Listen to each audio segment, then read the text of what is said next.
அனைவருக்கும் வணக்கம். யாம் இருக்க பயமேன் என்பது முருகப்பெருமானுடைய அருள்வாக்கு.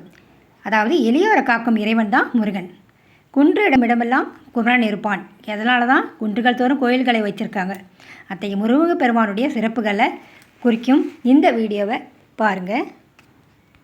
நம்ம தமிழ்நாட்டில் முருகனை வணங்குபவர்கள் ரொம்ப அதிகம். அந்த முருகனை வழிபட்டு பலனடைந்தவர்கள் நிறைய பேர். அதில் ஒருத்தர் தான் நான் இப்போ சொல்ல போகிற அந்த பெண்மணி. அவங்க எனக்கு தெரிஞ்சவங்க ஒரு அரசு ஊழியர். அந்த பெண்மணி ஒரு அரசு ஊழியர். அவங்க ஒரு கிராமத்தில் மக்கள் சேவை பணியாற்றக்கூடிய ஒரு பொறுப்பான பதவியில் இருக்கிறவங்க. அந்த பெண்மணி தீவிரமான ஒரு முருக பக்தை. அவங்க கிருத்திகையில் சஷ்டியில் அப்படியெல்லாம் விரதம் இருந்து தன்னுடைய தமிழ் கடவுளாக அழைக்கப்படுகிற முருகனுடைய வணங்கக்கூடிய ஒரு சிறந்த பக்தர். அவங்க ஒரு அரசு அலுவலர், மக்கள் சேவை பணியாற்றக்கூடியவர். மக்களோடு நேரடி தொடர்பில் உள்ள ஒரு அரசு பணியில் அவங்க வேலை செய்கிறாங்க.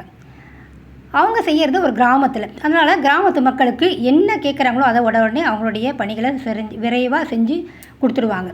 அதனால் அந்த மக்கள் அந்த பெண்மணியை நல்லா மதிக்கிறாங்க. அவங்க நல்லா செய்கிறாங்களேன்னு அவங்கள பாராட்டுறாங்க. இப்படியே அவங்களுடைய பணி போயிட்டே இருக்கும்போது இவங்களுக்கு நல்ல பேர் கழித்து இவங்க நல்லபடியாக வேலை செய்கிறத விரும்பாத அதே கிராமத்தை சேர்ந்த ஒரு, அதாவது இப்போ ஊருக்கெல்லாம் ஒரு தலைவர்னு ஒருத்தர் இருப்பார். அவர் என்ன பண்ணுறது, இவங்கக்கிட்ட தனக்கு வேண்டியவங்க இது கேட்குறாங்க, இதெல்லாம் செஞ்சு கொடுக்கணும் நீங்கள். அதாவது அரசனுடைய நம்ம ஒரு விதிமுறையெல்லாம் இருக்கும். அதுமாரி எனக்கு வேண்டப்பட்டவங்களுக்கு இதெல்லாம் நீங்கள் செஞ்சு கொடுக்கணும் அப்படின்னு இவங்களை கேட்குறது. இவங்க நேர்மையானவங்களாக இருந்தாலும் இவங்க ஒத்துக்க மாட்டாங்க. நான் என்ன முடிஞ்சு தான் செய்வேன், நான் இந்த மாதிரிலாம் செய்ய மாட்டேன்னு அவங்க அவர் சொல்கிறத செய்கிறதில்ல. இதனால் இவர் என்ன பண்ணுறது, ஒரு கோபம் அடைஞ்சு அந்த பெண்மணி மேலே வேண்டாத பழிகள் சுமத்துறது, அவங்க வேலை செய்கிறத தடுக்கிறது, பல பிரச்சனைகளை உண்டாக்குறது. இது மாதிரி அந்த அம்மாவுக்கு ரொம்ப ஒரு பிரச்சனைகளை கொடுத்துட்டே இருந்திருக்கார். அந்த பெண்மணி மேலே என்ன பண்ணார், இவர் நிறைய பொய் புகார்கள்லாம் கொடுத்து இந்த அம்மாவுக்கு ரொம்ப இடைஞ்சல்லாம் பண்ணியிருக்கார். இவருக்கு சப்போர்ட் யார் பார்த்திங்கன்னா, அங்கே இருக்கிற உயர் அதிகாரிகள் அந்த ஊர் தலைவருடைய பேச்சை கேட்டு இந்த அம்மாவை வேலையிலேருந்து தற்காலிகமாக நீக்கிறது அந்த மாதிரி பண்ணிட்டாங்க. பல முறை இவர் இந்த அம்மா போய் நியாயத்தை எடுத்து சொல்லி கேட்டிருக்காங்க. அது அவங்கக்கிட்ட எடுபடலை. இவங்க அடிக்கடி முருகரை நினச்சிட்டு விரதம் இருக்கிறது, மனமுருக பிரார்த்தனை செய்கிறது, முருகர் கோயிலுக்கு போயிடுறது. இது மாதிரி அவங்க மனசை இந்த பிரச்சனையிலேருந்து விடுபடுறதுக்காக நிறைய வழிபாடுகள்லாம் செஞ்சுட்டே வந்திருக்காங்க. இப்படியே அவங்க தீவிரமாக முருகருடைய நினைவில் இவங்களுடைய பிரச்சனைகளை நல்லபடியாக ஆகிடும் அப்படின்னு நினச்சிட்டு பிரச்சனைகளை மனசில் வச்சுட்டு முருகரை வேண்டிக்கிட்டு இருந்திருக்காங்க. இப்படியே கிட்டத்தட்ட ஒரு 4 வருஷம் போயிடுச்சு. ஒரு நாள் அவங்க தூங்கிட்டு இருக்கும்போது இரவில் விடிய காலையில் நினைக்கிறேன் ஒரு கனவு வந்திருக்கு அவங்களுக்கு. அந்த கனவில் முருகர் சொன்ன மாதிரி, நீ நாளைக்கு காலையில் போய் அதிகாரியை போய் பார் அப்படின்னு முருகர் ஒரு கட்டளை இட்டு மறைஞ்ச மாதிரி இவங்களுக்கு ஒரு கனவு வந்திருக்கு. அவங்க தூக்கத்தை திடுக்கிட்டு அப்படியே கண்விழிச்சு எழுந்துட்டாங்க. என்ன திடீர்னு இப்படி ஒரு நமக்கு ஒரு குரல் கேட்குது, அது மாதிரி முருகர் நீ போய் பாருன்னு சொல்கிற மாதிரி கேட்குதுன்னு. அந்த சமயத்தில் பார்த்திங்கன்னா வெளியே சேவல் கூவர சத்தம் கேட்டிருக்கு. விடிகாத்தில் சேவல் கூவர சத்தமும் கேட்டிருக்கு.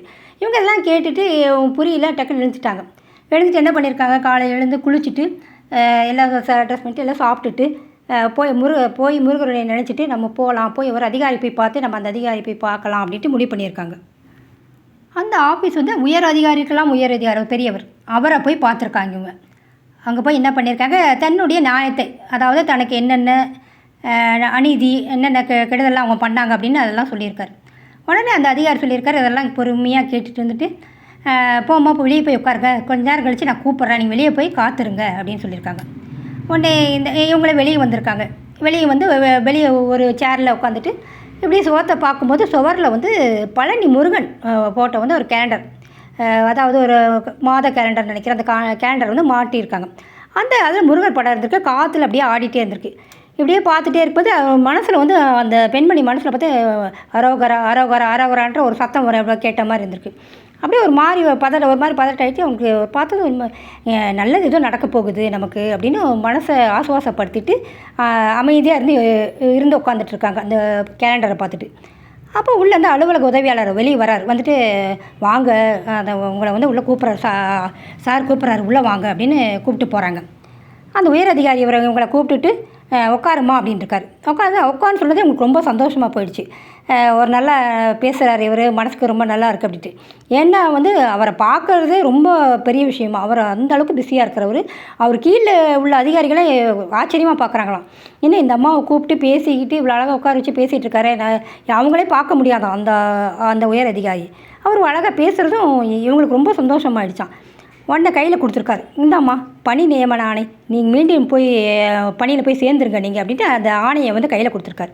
அப்படியே உங்களுக்கு ரொம்ப கண்ணீர் வந்து மல்க வந்துட்டு ஒரு அழுத மாதிரி அப்படியே அவர் ஒரு தெய்வம் மாதிரி நினச்சிட்டு அவர் கையெடுத்து கும்பிட்டுட்டு அந்த பணி நியமன ஆணை கையில் வாங்கிட்டு வெளியே வந்திருக்காங்க.